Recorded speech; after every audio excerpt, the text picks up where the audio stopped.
राजस्थान से खबर आ रही है कि 32 दरिंदों ने 13 साल की एक मासूम बच्ची के साथ 5 दिनों तक बलात्कार किया। मैं तो सोच के ही घबरा रहा हूं कि उस बच्ची के ऊपर क्या गुजर रही होगी और वहां के आसपास के लोगों को भनक तक नहीं। सरकारें तो वैसे ही गांजा फूक के सोई हुई हैं। तुम्हारी बच्ची मर रही है तो मरे, तुम्हारे बच्चे सड़कों पर लाठियां खा रहे हैं तो खाएं, आएंगे और संवेदना व्यक्त करके चले जाएंगे।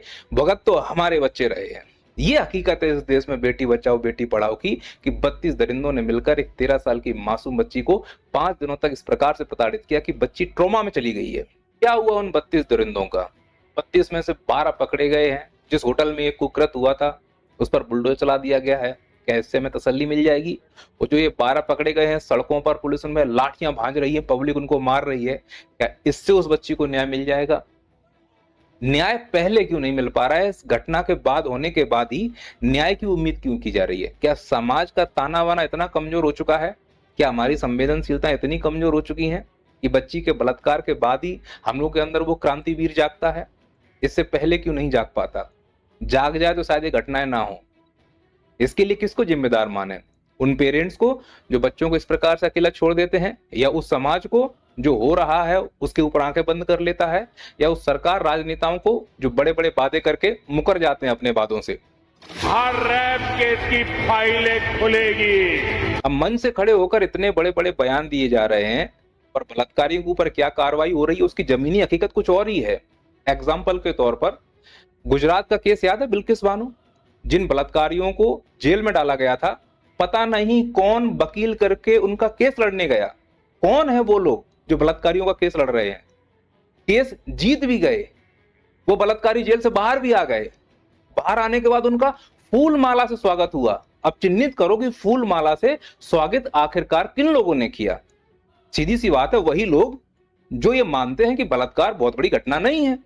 और ऐसे लोग और इनके संपर्क में रहने वाले लोगों के अंदर एक धारणा हो जाती है बलात्कार अगर कर भी लेंगे तो क्या होगा, ज्यादा से ज्यादा हो अल्लाह होगा, 4 दिन टीवी पर आकर चौं चौं करेंगे, उसके बाद कोई ना कोई वकील जो बिका हुआ है, कोई ना कोई जज जो बिका हुआ है, भले ही बलात्कार करके बच्ची मार डाली हो, किसी ना किसी कारण से कोई ना कोई दलील देकर जेल के बाहर ला ही देंगे। और 4 समाज के ऐसे लोग खड़े हो जाएंगे जिन्हें बलात्कार करने में मजा आता है या बलात्कार को प्रोत्साहन देते हैं, वो माला पहना देंगे। वही हुआ बिल्किस बानो केस में।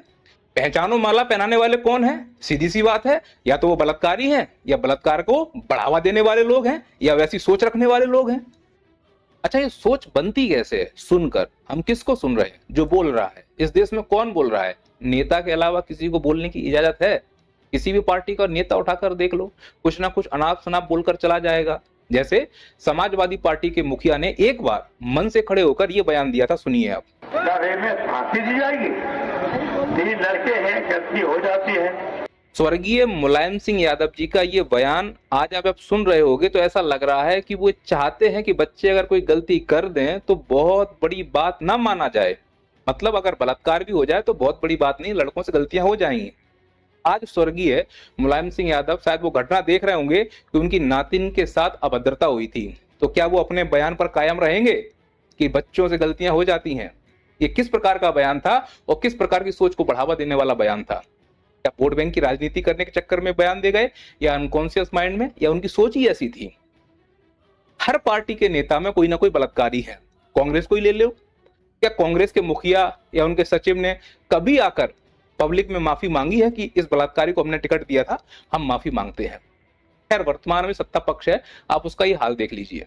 हाल इतने बेकार हैं कि भारत के लगभग सभी राज्यों में बीजेपी की सरकार है। राजस्थान, जहां इस 13 साल की मासूम बच्ची के साथ इन 32 दरिंदों ने 5 दिन तक बलात्कार किया था, वहां पर भी बीजेपी की सरकार है। ऐसे ना जाने कितने बलात्कार आए दिन इन सरकारों में हो रहे हैं। ऐसा नहीं केवल बीजेपी में, भारत के सभी राज्यों में यही हालत है, वो किसी भी पार्टी के हों। अब जो हो गया है उस पर रोने से अच्छा है भविष्य में ऐसी घटना ना हो, उस पर काम किया जाए। और उस पर काम करने के लिए हमें देखना होगा कि जिन राजनेताओं को हम चुन रहे हैं उनका बैकग्राउंड क्या है। मोदी जी की मैं बात करता हूं, मोदी जी के ऊपर लांछन लगाए गए हैं उन्हीं के पार्टी के लोगों के द्वारा। गया है मोदी जी मुख्यमंत्री होते हुए अपनी मीटिंग छोड़ के बाहर निकल जाते थे इस महिला से अकेले में बात करने के लिए। अधिकारियों से कहते थे मुझे कोई डिस्टर्ब नहीं करेगा, अब मेरे को केवल इस महिला से बात करना है। मैं 3-4 नाम महिला के दे सकते हैं जो एमपी बने हैं, वो जाकर सोना पड़ा उनको, उनके साथ, मोदी के साथ। तो यही मोदी जी मन से आकर कहते हैं बेटी पढ़ाओ बेटी बचाओ। कैसे बचा लें बेटी?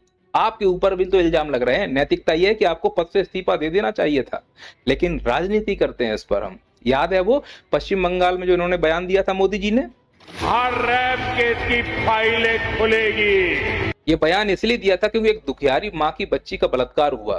क्योंकि बीजेपी है, जवानों की सादत पर राजनीति करने वाली ये बीजेपी बच्ची के बलात्कार पर राजनीति ना करे, ऐसा हो सकता है क्या? जिस बच्ची के साथ बलात्कार हुआ था उस मां को इन्होंने टिकट दिया, उसको विधायक बनाया और आश्वासन दिया पब्लिक के सामने, यदि बीजेपी पश्चिम बंगाल में जीतती है तो 7 दिन के अंदर न्याय दिया जाएगा। और हालत यह है कि 2 महीने हो गए हैं, न्याय की कोई उम्मीद नहीं है। वो मां आके खुद इस प्रकार से रो रही है। संदीप घोषादेव ताड़िए। अब मुझे बताओ कि बीजेपी की विधायक को ही जब न्याय नहीं मिल रहा है तो बलात्कारियों का मनोबल बढ़ेगा कि नहीं बढ़ेगा? तो ऐसी घटनाएं रुक सकती हैं क्या? नहीं। ऐसी घटनाएं तब रुकेंगी जब बलात्कारियों के अंदर डर पैदा होगा। और डर कौन पैदा करती है? सरकार। सरकार क्या कर रही है? बलात्कारियों का हाथ पकड़कर उनका प्रचार प्रसार कर रही है। याद है मोदी जी रेवन्ना का हाथ पकड़कर प्रचार प्रसार कर रहे थे। मोदी जी ने कभी पब्लिक में आके माफी मांगी है कि मुझे नहीं मालूम था ये व्यक्ति बलात्कारी है? क्यों नहीं माफी मांगी मोदी जी ने? अगर मोदी जी माफी मांगते तो एक मैसेज जाता कि नहीं, बलात्कारियों का इस देश में कहीं कोई स्थान नहीं है। प्रधानमंत्री ने हाथ पकड़ के उसका प्रचार किया, वो बलात्कारी निकला। एक सफाई के लिए तुम शब्द कहने नहीं आए, तो समाज में क्या धारणा बनती है कि जब प्रधानमंत्री बलात्कारियों के साथ बैठ सकता है, बलात्कारियों को इतनी इज्जत मिल सकती है, तो बलात्कार क्यों ना किया जाए? शायद यही धारणा इन 32 दरिंदों के अंदर बैठी होगी, कोई हमारा क्या कर लेगा, क्योंकि बलात्कारी तो उस सरकार में है जो सरकार आज देश चला रही है। वो याद है राम रहीम, वो जिंदा भालू राक्षस जैसा दिखने वाला हैवान तथाकथित बहरूपिया बाबा हरियाणा का, उसके ऊपर बलात्कार के आरोप हैं।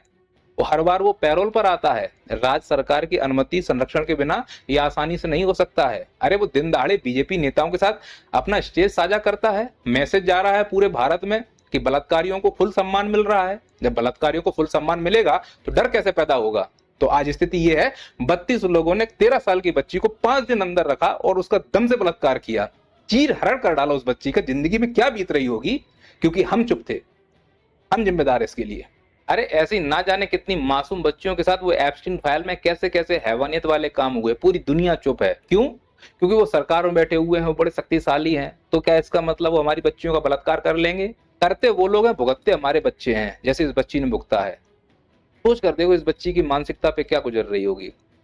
केवल संवेदनाओं से या आकर बयान दे देने से कि हम बच्ची को न्याय, क्या ही न्याय दिला लोगे मुझे बताओ? क्या सजा हो जाएगी? और अगर कोई राजनेता आकर इस बच्ची के ऊपर ये कहता है कि मैं इस बच्ची को न्याय दिला दूंगा, तो सबसे पहले उस राजनेता से हाथ जोड़कर निवेदन है कि भारत में जितने भी लोगों के ऊपर बलात्कार के केस चल रहे हैं, सबसे पहले उनको जेल के अंदर रखा जाए, किसी प्रकार का पैरोल ना दिया जाए, और जितनी जल्दी हो फास्ट ट्रायल करके उनको फांसी की सजा दी जाए। ऐसा कानून बनाया जा सकता है। वैसे भी मानसून सत्र आने वाला है, फालतू कानून बनाने से अच्छा ये कानून बना लो। पर मालूम है आदेश ज्यादा तो पार्टी के लोग ही लटक जाएंगे। जितनी भी राजनीतिक पार्टियां हैं, कोई तो अगर आरोप लगे हैं फांसी पर लटकाओ, बस पर्याप्त है। सबूत देखे जाएंगे बाद में। और अगर किसी बच्ची ने झूठ बोला है, कोई महिला झूठ बोल रही है, साथ में उसको भी लटका दो।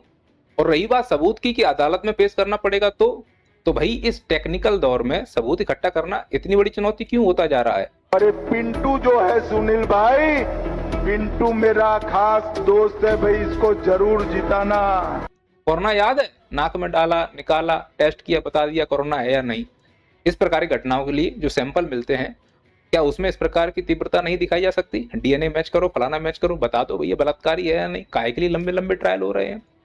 वो बड़ी बात है कि जो बलात्कारी स्पष्ट रूप से दिख रहा है, जैसे ये लोग हैं, अब इनके लिए वकील खड़ा कर दिया जाएगा। तो ऐसे वकीलों को चिन्हित करो। कौन ऐसे वकील है जो दिन दहाड़े किए गए बलात्कार का भी समर्थन करना चाहते हैं? क्योंकि वकील जो केस लड़ रहे हैं उनका एक पक्ष ये भी होता है, हो सकता है किसी को फंसाया जा रहा हो, सही बात है, तो सरकार एक कानून और बनाए। कोई महिला अगर किसी पुरुष को फंसाने के लिए इस प्रकार की कार्रवाइयों में फंसती है तो उसको भी कड़ी से कड़ी सजा दी जाए। भाई एक हाथ से ताली क्यों बजा रहे हैं हम? समाज को अगर सुधारना है तो नियम तो सबके लिए बराबर लागू करने होंगे। पर ऐसी फ्रॉड महिलाओं के चक्कर में जो पुरुषों को फंसाना चाहती हैं, उनको छोड़ने के चक्कर में ऐसी मासूम बच्चियों के साथ ये अन्याय हो रहा है कि हम इन हैवानों को भी छोड़ रहे हैं, पैरोल की व्यवस्था कर रहे हैं। मत करो ये सब। मेरा व्यक्तिगत ये मानना है, अगर इस समाज में बलात्कार को सच में जड़ से खत्म करना है तो सबसे पहले बलात्कारी चाहे बाबा हो, मौलवी हो, मंत्री हो, नेता हो, जहां मिले बिना पूछे जूते मारो। वो जब तक उनको फील नहीं होगा कि इस देश में बलात्कार करना कितना बड़ा अपराध है, तक इस देश में बलात्कारी घटनाएं नहीं रुकेंगी। और जब तक बाबा मौलवी मंत्रियों को हम सम्मान देते रहेंगे जिनके ऊपर आरोप है बलात्कार के, वो पैरोल पर घूम रहे हैं, हमारी बच्चियों को बलात्कार नहीं रोकेंगे, फिर आप कितना भी कहते रहें।